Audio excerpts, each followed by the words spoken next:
On this episode of A Call to Arms, Georgia National Guard soldiers go into combat with Taliban insurgents in Afghanistan.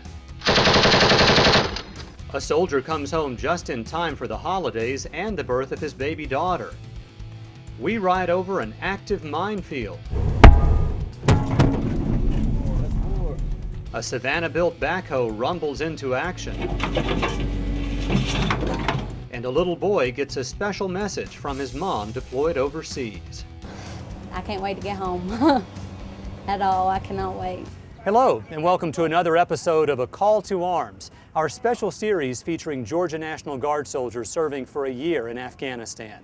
I'm your host, Michael Jordan. On this episode, we'll take you to Forward Operating Base Tora, about an hour and a half outside of Kabul, for a visit with the Sarobi Valley soldiers. These soldiers call themselves the Sarobi Special Forces Squadron. While they're not really Green Berets, as the name implies, these Peach State troops are pretty outstanding nonetheless. They proved their mettle in late July when Taliban forces launched a fierce attack just after the soldiers finished meeting with a group of local elders. By the time we made it out there, about 5 hours had passed, and I'm in a sense of relief when you get back to a forward operating base where you can sit down and drink some water and take a breath. You're emotionally drained, emotionally and physically. But the Sarobi Valley squad was due to make waves again just a few days later when its troops uncovered an insurgent weapons drop-off point. Inside this sack, the Georgia Guardsmen found a suicide vest packed with explosives, as well as some old Russian mortar rounds. The troops are proud of their success and say it's brought them closer together as a team. You go through this stuff over and over and over again, and these guys get better each day. Each day they get better. And that's where it comes down to. The guys doing the right thing at the right time. They've really shown. They've really risen above, you know. The members of the Georgia National Guard's Sarobi Valley Squad are on the move, headed out to an important mission in an area crawling with Taliban insurgents. Yet on this mission, the Georgia soldiers won't be working alone. They'll be part of a much larger force that includes hundreds of troops from the French Foreign Legion. Une fois que tout le monde est rassemblé, que c'est prêt, today the American soldiers are with us in order to coordinate the action between ANA or ANP and us. First, a quick briefing. Who's doing what, when, and where? Then hundreds of armored vehicles rumble up a mountainside, taking up positions. Georgia soldiers nervously scan the village and the valley below, looking for telltale signs of an impending Taliban attack. We have a point of view that we pretty much are tracking everybody on the ground and what they're doing right now. Ashura, a meeting of local Afghan elders and NATO representatives, is about to take place in a cluster of buildings just a few hundred yards away. The mission is a big success. The Afghan elders trek up the mountainside to meet with the Allied force, hear what the French commander has to say, and voice their own concerns. This is just one of many joint missions our soldiers will undertake with our French allies in Afghanistan. The longer we stay here and the longer they're here and we work together, the more cohesive we will become. For some, it's an unexpected lesson in the things we all have in common. Yes, America. I tell you, I have a lot different view of the French people since I've been here. You know, these guys are just like us. Soldiers out there with a mission, trying to get it done. This is what passes for a police station in Afghanistan's Uzben Valley region. Some metal container units, cots for sleeping, and an open-air cooking station. Georgia National Guard soldiers form a police mentor team, or PMT, that's helping this fledgling force get on its feet. It's my homeland. I want to defend from my homeland, from my people. I want to finish the Taliban. Do they know how to fight? Yes. Are they as efficient as coalition forces? Not yet, but they're getting there. The Georgia National Guard soldiers will spend the night out in the open here, about 5,100 feet above sea level at the Uzben police station. They're exposed, and they're in an area where they fought a ferocious gun battle just a few days ago.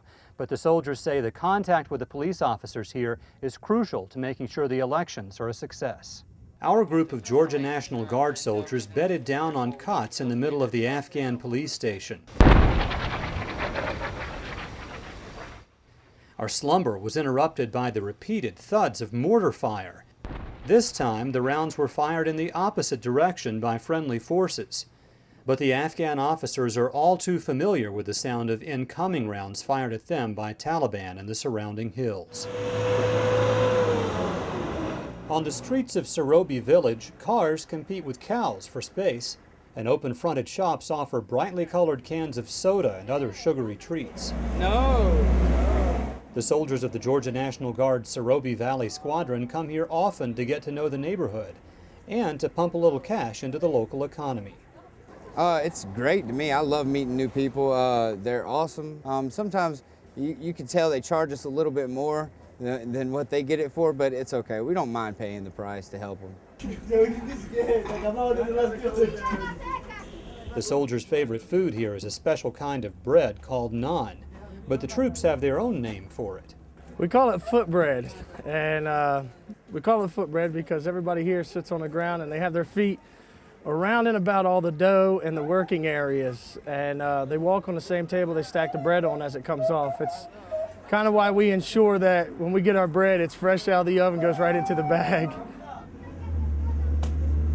Perhaps the most encouraging sign in the neighborhood is the proliferation of posters for the upcoming presidential election. I'm very happy in the next election because that is very important for our country. It's a sentiment the soldiers appreciate because it means their work with police and soldiers here is making a difference in the lives of ordinary Afghans. The winding two-lane road from Kabul to Jalalabad looks like it came straight out of Lawrence of Arabia. The switchbacks and hairpin turns carry you thousands of feet into the air, with stunning views all around and gaping gorges below. It's just one of a handful of paved roads in Afghanistan, and often drivers get plenty of time to enjoy the view while traffic is stopped. All the way. Back up. Keep going. American soldiers take matters into their own hands and break up the traffic jam. Staff Sergeant Luther Lewis is a Fulton County police officer back at home. I mean, as the truck's driving slow, you get 2 or 3 passing in one direction, 2 or 3 passing in the other direction, and they'll get locked up for hours.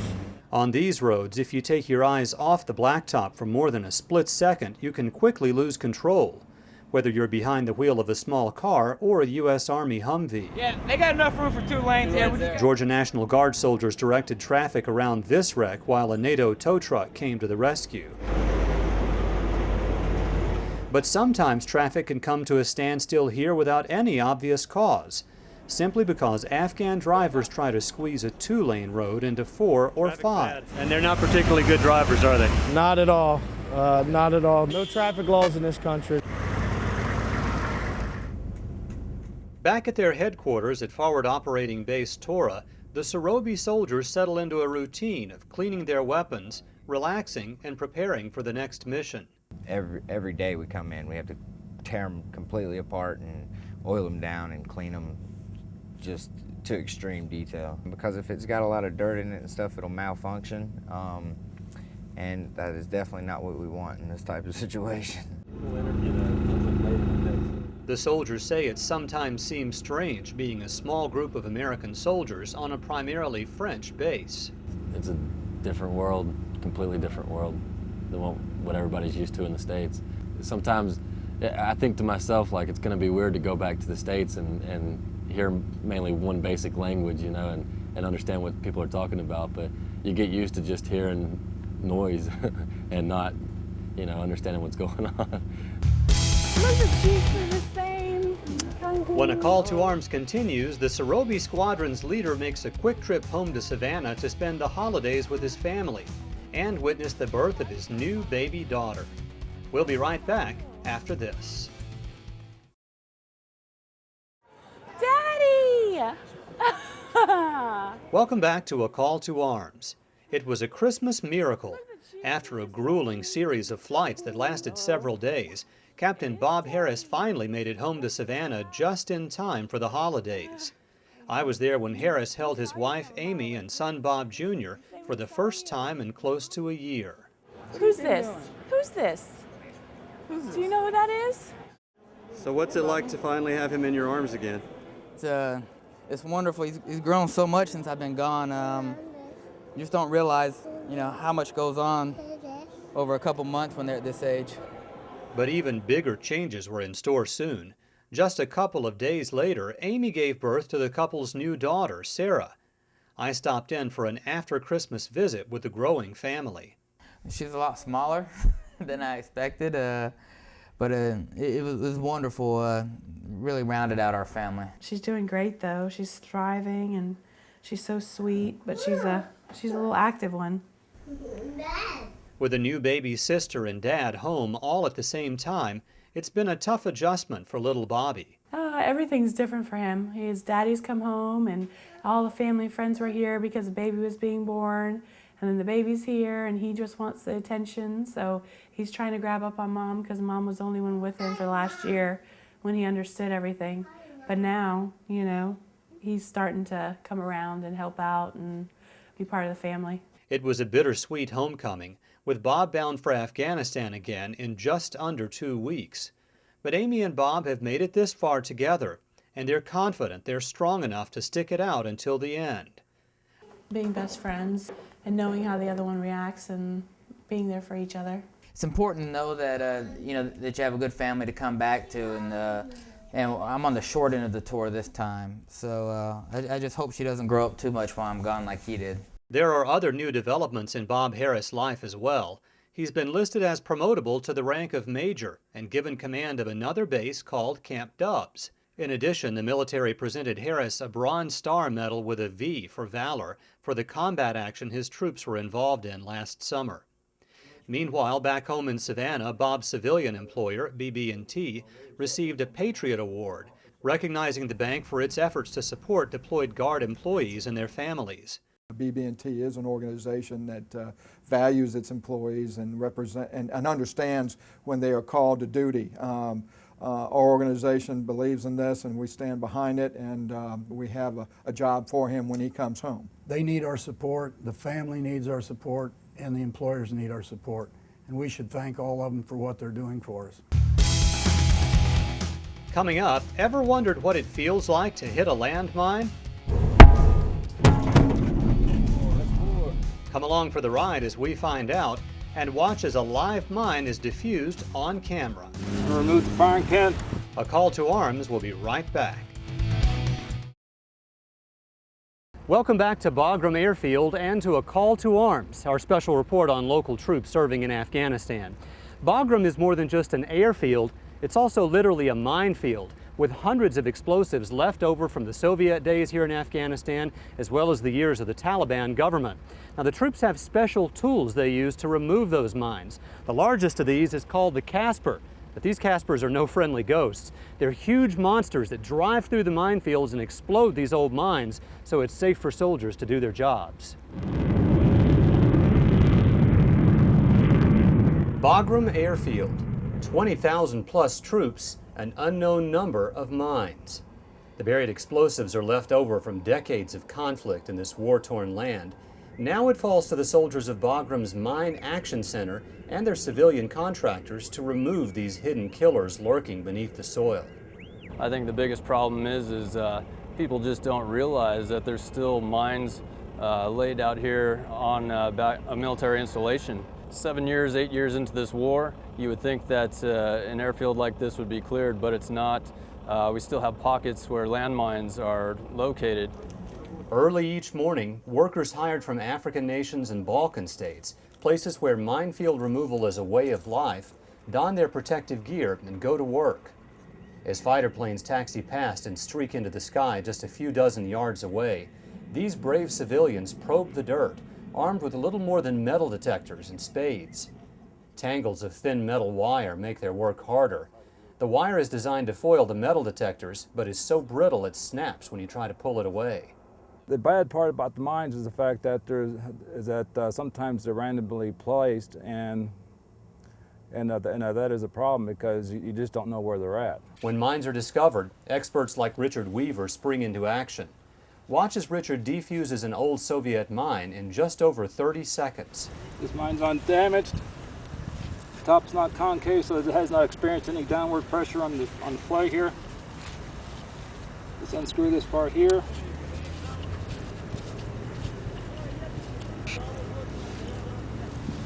booster is out. Detonator's inside this. I'm gonna remove the firing pin. Firing pin is removed. Now this mine is safe. But the human workers can't even go into the minefields until machines have first done their jobs. 11-ton armored vehicles called Caspers rumble through, intentionally detonating anti-personnel mines and throwing huge clouds of dust into the air. Wow. The Caspers will roll over anything that's on the surface, near the surface, and reduce some of the threats before we get actual people going in there and demining the old-fashioned way with mine detection equipment and old-fashioned probes.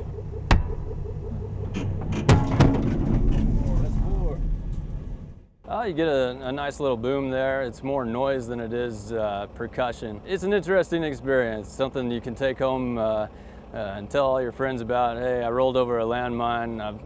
My count is up to about 85 now, so I don't know too many of my friends who can say that.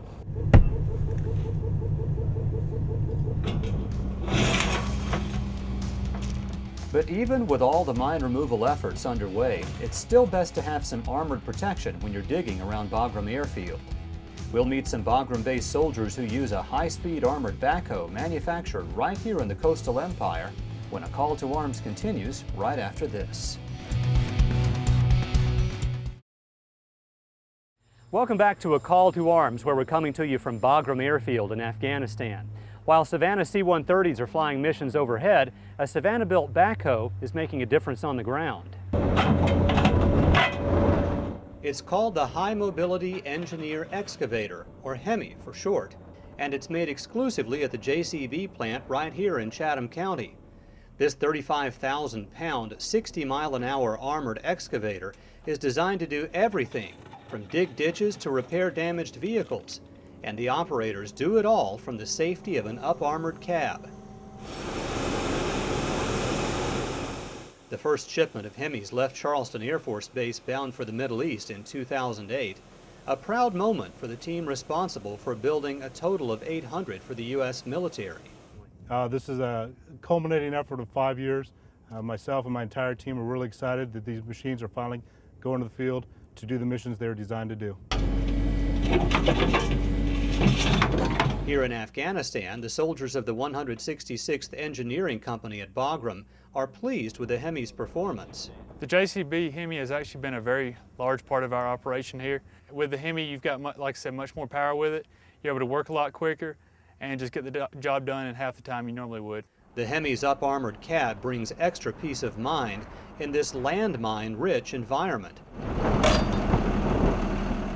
The armor has already saved one soldier's life when his HEMI struck a mine in Iraq in May of 2009. Being in the up-armored cab does give you that extra sense of protection that you normally wouldn't have. When you're outside the wire and you know you're in a secure thing, that if you go through a bomb, that the machines will disassemble, but the inside cab will protect you, and that's a good feeling to know. These Alabama soldiers have a special message for the Georgians working for them back in Savannah. I'd just like to say thanks for making such a wonderful piece of equipment. It's not every day you get something of this caliber, so keep up the good job. I just want to say hi and thank you and appreciate your efforts, and it saves lives out here for us. From all of us at the 166 Engineering Company here at Bagram Airfield, thank you, JCB. The year-long deployment is tough on Georgia Guard soldiers and their families, but it's especially hard for little children like 2-year-old Jace, who's been separated from his mom for half of his young life. We'll help bridge the distance to Afghanistan when A Call to Arms continues right after this. Welcome back to A Call to Arms. You know, the story of our Georgia National Guard soldiers serving in the war zone in Afghanistan doesn't really start overseas. It actually begins in places like this, Douglas, Georgia, a small town about halfway between Savannah and Albany. Years ago, American military pilots used to train for a previous war on aircraft not that much older than the one behind me here at the Douglas Airport. There's one little boy who lives here who knows that one day in the very near future, another plane is going to bring his mother home from the war. Well, how? Mama gonna come on a plane like that? I don't think her plane would be that little. 2-year-old Jace is too young to understand what 1 year means, but he knows his mom, Melinda Odom, has been gone a long time. Grandmom Joanne and step-granddad Jimmy Williams are raising Jace while Melinda is deployed to Afghanistan. He's grown a lot since she left, that's for sure. He does a lot more talking, picks up everything. I call every day, every chance I get, and he'll talk with her. He's now gotten to the point where he'll go and grab my mom's cell phone and take it to her and say, Mama, and she knows she has to call me. Specialist Odom, who is part of a Georgia Guard unit home-based at the Armory in Statesboro, runs the PX where troops shop at a small base called Camp Black Horse in Afghanistan. We have all our chocolate candy. It's the big morale booster because people just can't go without it. It reminds them of home, I guess. It's a fitting job for the young mom who also works at Walmart back home in Douglas. Melinda stays connected with pictures taped up behind her cash register in the PX. Got my family, my son, my husband, my mom, my stepdad. But I wanted to give Melinda a more direct way to connect with Jace, so I asked her to tape a message for me to bring home to her family. Hey Jace, hey Craig, Mama, Jimmy, Daddy. I miss y'all, I love y'all. I can't wait to get home. At all, I cannot wait. Well, I hope she takes care of herself and be real careful over there and have a safe trip back home. Melinda's co-workers at Walmart also had a message for their deployed friend. Hey girl, this is from your friends here at Walmart. We love you, we miss you, and you need to hurry up and get back. Come home soon, we miss you. This has been a Cosmos Mariner production. We'll see you next month on A Call to Arms.